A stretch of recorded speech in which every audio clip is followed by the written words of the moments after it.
que li direm la tortuga tranquil·la narinant. Vale? Doncs va, quan la tortuga camina, què fa? Va dir narinant, narinant, narinant, narinant, narinant, narinant, Vale.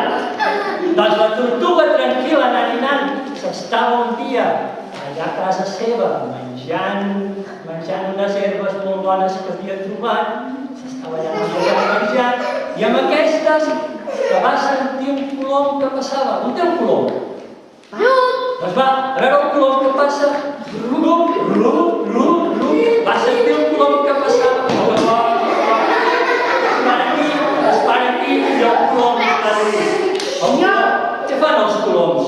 Els coloms porten missatges d'uns llocs als altres. Sabia que els coloms són missatgers? Li va portar un missatge a la tortuga i li va dir: tortuga, has de saber que el gran rei, el lleó 28, es casarà molt aviat.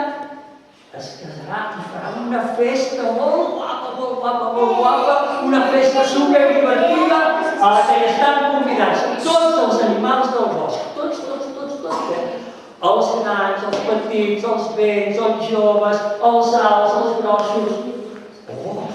I se'n va tornar volant.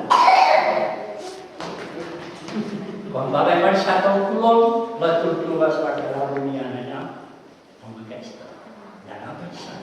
Perquè la tortuga tranquil·la, a part d'anar molt lenta, si una cosa li agradava, era de rumiar molt bé el que faria. Anava pensant, a veure, si estan convidats tots els animals, alts, grossos, petits, vells, joves, vol dir que jo també estic convidada. Potser que hi vagi a aquesta festa. Deixa'm-ho pensar més bé.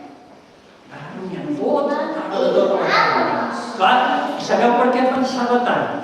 Perquè a la